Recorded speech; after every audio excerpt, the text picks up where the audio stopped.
آیت اللہ مظاہری اپنی کتاب جہاد بن نفس میں ایک واقعہ بیان کرتے ہیں کہ عالم دین جہاز پہ نجف جا رہے تھے، تو اچانک سے جہاز میں ٹربلنس ہوئی اور جو ہے وہ پائلٹ نے بولا کہ حالات جو ہے وہ ٹھیک نہیں ہے، بہت زیادہ ٹربلنس ہوئی.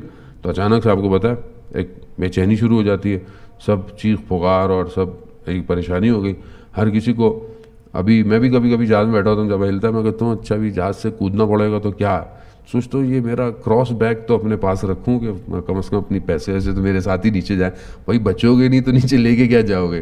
لیکن انسان ہے نا، انسان پھنسا ہوا ہے یہیں پہ. چھوٹے اپنی زندگی میں جب دیکھتا ہے تو لگتا ہے پھنسا ہوا ہے یہیں پہ. تو ابھی وہ تو کہتے ہیں کہ جب آپ کو کودنا ہو تو آپ نے بیگ ویگ نہیں لے کے جانا اپنے ساتھ، کوئی بھی چیز اب یہیں چھوڑ کے جانا ہے. تو اب انسان کہتا ہے اپنے جیب ویب میں رکھو اگر کودنا بھی پڑ جائے. کہاں بچے گا آدمی جہاز سے کود کے؟ تو وہاں جہاز میں بھی یہ سچویشن پیدا ہو گئی، سب پریشانی ہو گئی. لیکن وہ عالم دین بیٹھے ہوئے ہیں، ان کے چہرے پر کوئی پریشانی نہیں ہے، اطمینان. یعنی اتنا زیادہ اطمینان تھا ان کے چہرے پر کہ جو برابر آرمن لوگ بیٹھے ہوئے تھے وہ ان کو اپنی وصیتیں کرنے لگے. ایک خاتون نے کہا کہ میرے فلانے گھر میں جائیں گے تو میرا سونا پڑا ہوا ہے بتا دیے گا. یہ بھول گئی کہ اگر جہاز گرا تو یہ بھی تو گر جائیں گے، لیکن کیونکہ اس چہرے پر توکل تھا اللہ پر. ان سے پوچھا کہ آپ کیوں نہیں پریشان ہوئے؟ اور میں تو آیت الکرسی پڑھ کے بیٹھا تھا، مجھے پتا تھا کہ میں خیریت سے اپنی منزل پہ پہنچوں گا.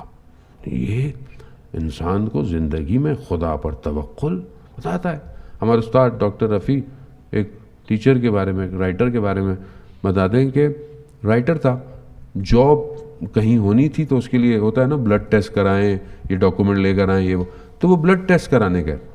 وہ بلڈ ٹیسٹ کرانے گئے تو پتہ چلا وہاں جب بلڈ ٹیسٹ کرایا رپورٹ کہ بلڈ کا نمبر کیا ہے آپ کا، او پازیٹیو ہے جو بھی ہے.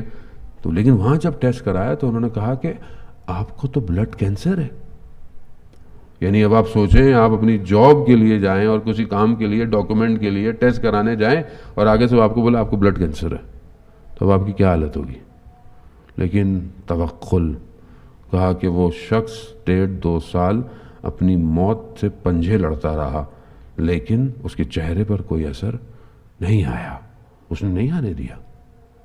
آیت اللہ شیرازی سے پوچھا کہ اگر 3 دن کے بعد قیامت آ جائے تو آپ کی نماز کیسی ہوگی؟ کہا ویسی ہوگی جیسے ابھی ہے، کیونکہ میں ابھی بھی نماز ویسی ہی پڑھتا ہوں. کیوں؟ کیونکہ میں خدا پر توکل کرتا ہوں. اب یہ ہم اپنی زندگی میں دیکھیں کہ ہم نے خدا پر کتنا توکل کیا. ابھی ذرا سے حالات خراب ہوں انسان کی، پریشانیاں، بے چینیاں، دنیا میں کیا ہو رہا ہے. مولانا صاحب ورلڈ وار ابھی میں صبح پڑھ رہا تھا، رشیا کہہ رہا ہے کہ اگر کوئی یہ سمجھتا ہے کہ ورلڈ وار 3 نہیں ہوگی تو وہ غلط فہمی کا شکار ہے. تو ابھی آپ کیا بولیں ورلڈ وار 3 کیا ہوگا، ہمارا کیا ہوگا؟ جو ہوگا ہوگا، دیکھا جائے گا، ہمیں کیا ہے. دنیا چلی رہی ہے پچھلے کئی 100 سالوں سے، ورلڈ وار 1 بھی ہو گئی، 2 بھی ہو گئی، ختم ہو گئی، 3 بھی ہو جائے گی. کیا ہے، ہم اپنا چلیں، ہمیں اپنی زندگی صحیح چلنی چاہیے. ہمیں کیا ہوائیں، طوفان، زلزلے کہاں لے کے جا رہی ہیں. لیکن انسان ایسا عجیب سا ہے، وہ قرآن کیا کہتا ہے جب ان کی کشتیاں طوفانوں میں پھنستی ہیں تو یہ یاد کرتے ہیں، لیکن جب کناروں پہ لگ جاتی ہیں تو بھول جاتے ہیں. ہم بھی ایسی، ہم بھی جب پھنستے ہیں اللہ اللہ اللہ شروع ہو جاتا ہے، تسبیحیں شروع ہو جاتی ہیں. اچھی بات ہے، خدا کا شکر ہے کہ انسان خدا کی طرف آتا ہے. لیکن جب سب کام ہو جاتا ہے تو اس وقت سب ختم. پریشانی میں آپ چہرے پر کرب دیکھیں، اپنے دیکھیں، میرے دیکھیں، آپ اپنے تو دیکھ سکتے ہیں. جب آپ کو کوئی پریشانی ہو، جب آپ کو کوئی بیمار، آپ اپنے چہرے پر کرب دیکھیں، آپ اپنے دل میں درد محسوس کریں گے. پروردگار میں کس مشکل میں پھنس گیا ہوں، کس مصیبت میں پھنس گیا ہوں، خدا مجھے اس سے نکال دے. درد اتنا ہوتا ہے کہ آپ نہ چاہتے ہوئے بھی اس کا اظہار کر دیتے ہیں. یہ بڑی کمزوری ہے انسان کے اندر. کچھ چیزیں تو اسے اپنے راز رکھنے چاہیے نا، یعنی عاشق اور معشوق کے درمیان میں کچھ چیزیں وہیں ہونی چاہیے. لیکن یہاں مجھے ذرا سی پریشانی ہوتی ہے، میں زبان میری برداشت نہیں کرتا میں، حالانکہ پریشانی تھوڑی دیر کی ہوتی ہے، جھونکا ہوتا ہے، گزر جاتا ہے. توکل یہی تو ہے. توکل کے جو اثرات ہیں، اس کا ایک اثرات یہ ہے کہ انسان جو ہے وہ اپنی پریشانیوں میں کھڑا رہتا ہے، مشکلات میں کھڑا رہتا ہے، ہلتا نہیں ہے، گرتا نہیں ہے. لیکن یہاں ذرا سی سوئی لگتی ہے انسان چیختا ہے زندگی میں، میرے پاس یہ ہو گیا، میرے ساتھ یہ ہو گیا، میرے ساتھ وہ ہو گیا. خدا کہتا ہے میں نے اس کو ابھی ذرا سا ٹیسٹ کیا تھا تو اس کو حالت دیکھو، تو میں اس کو کیا دوں گا. خدا کچھ دینا چاہتا ہے اصل میں، لیکن ہم لوگ چھوٹی سی دنیا اور چھوٹی سی زندگی کی خاطر اتنا اپنا سب کچھ بول دیتے ہیں۔ جبکہ آپ ائمہ علیہ الصلوۃ والسلام کو دیکھیں، ان کے چہروں پر کبھی شکن نہیں آئی۔ یزید لعین نے پوچھا تھا شمر سے کہ کیا امام حسین علیہ السلام کے چہرے پر کوئی تکلیف کا اظہار ہوا؟ نہیں، آخری وقت تک امام کے چہرے پر کوئی شکن نہیں آئی کہ خدا یہ کیا ہو گیا، نہ، بلکہ قرآن کی آیتیں اترتی رہیں، اے اطمینان پانے والے نفس، ارجعی الی ربک راضیۃ مرضیہ۔ یعنی کتنا اطمینان ہے، کتنا سکون ہے۔ یہاں حضرت زینب سلام اللہ علیہا کوئی شکوہ ہے، کوئی شکایت ہے؟ کیوں؟ توکل۔ خود میدان جنگ کے اندر بھی جب امام حسین علیہ السلام اکیلے تھے تو لا حول ولا قوت الا باللہ، خود ایک طاقت ہے، خود ایک نیرو ہے کہ کوئی نہیں سوائے پروردگار کے۔ تو دشمن کو ایسا لگتا تھا کہ امام حسین کا ایک ایک اعضا ایک ایک لشکر آ رہا ہے۔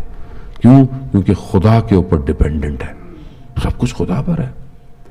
ہم اپنی پریکٹیکل لائف میں دیکھیں کہ ایک تو خود ہم خدا پر کتنے ڈیپینڈنٹ ہیں، یا کتنا اپنی چیزوں کو ہم خدا کے پاس چھوڑتے ہیں۔ اس کے بعد پھر ظاہر ہے پھر ہم معاشرے کو لے کے جائیں گے نا۔ ہم لوگ جب حوض علمیہ کم میں نئے نئے گئے تو ہمارے جو اساتید تھے وہ کہتے تھے کہ تمہیں یہاں پریشانی تو آئے گی، ظاہر ہے، مگر نو پین نو گین والی سچویشن ہے۔ رنج نہ ہو نہ بردے رنج گنج میسر نمی شود، کہ جب تک آپ کو کوئی تکلیف نہیں ہوگی آپ کو گنج یعنی خزانہ نہیں ملنے والا۔ ہر شخص کو مشکلات سے گزرنا پڑتا ہے، مشکلات ہوں گی۔ شیخ انصاری جیسے لوگ کہ جو ایک تیل کے اس کے اندر راتوں کو پڑھتے رہے، سورج کی روشنی پڑے تو شیخ انصاری بنے۔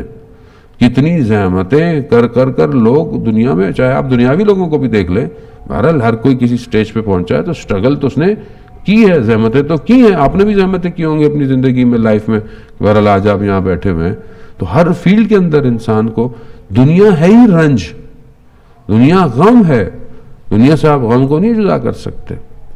بودھا نے جب اپنا محل چھوڑا تھا تو کیوں چھوڑا تھا؟ اس کو تو پتہ نہیں تھا زندگی پر پریشانی بھی ہے کہ پریشانی نہیں ہو، تو ظاہر ہے بادشاہ شہزادہ، اسے تو اس جب ایک دفعہ باہر نکلا اس نے دیکھا کہ میت جا رہی ہے تو اس نے بولا یہ کیا ہے؟ اس نے بولا کہ دنیا میں تو غم ہے، اس نے چھوڑ دیا تھا سب کچھ۔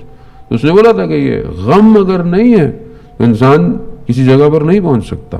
جب نئے نئے کم میں گئے تو ہمارے استاد یہ کہتے تھے کہ مشکل بھی آئے گی، پریشانی بھی آئے گی، ظاہر ہے، لیکن سب سے پہلے حضرت معصومہ کی خدمت میں جانا، یعنی راستہ یہ ہے تمہارے لیے۔ پریشانی آئے گی، فائنینشیل آئے گی، استاد نہیں ملے گا، یہ نہیں ہوگا، فیملی ایشوز ہوتے ہیں انسان زندگی میں، غربت میں ویسے ہی بہت ساری چیزیں، لیکن کسی اور کے پاس نہیں جانا، پہلے بھی معصومہ کے پاس۔ کیوں؟ دروازہ یہی ہے، جب وہاں جاؤ گے تو وہ تمہارے پاس کسی کو بھیج دے گی۔ اور ایسی ہے ہماری زندگی گزری، علماء کرام بھی یہاں موجود ہے۔ عزیزان محترم، یعنی پریشانی سے پہلے پریشانی کا حل، بٹ اف یو ڈیپینڈنٹ، اور ظاہر اہل بیت پہ ڈیپینڈ کرنا اللہ ہی پر ڈیپینڈ ہے، کیونکہ اللہ نے ان کو اس طرح جو ہے وہ بنایا ہوا ہے۔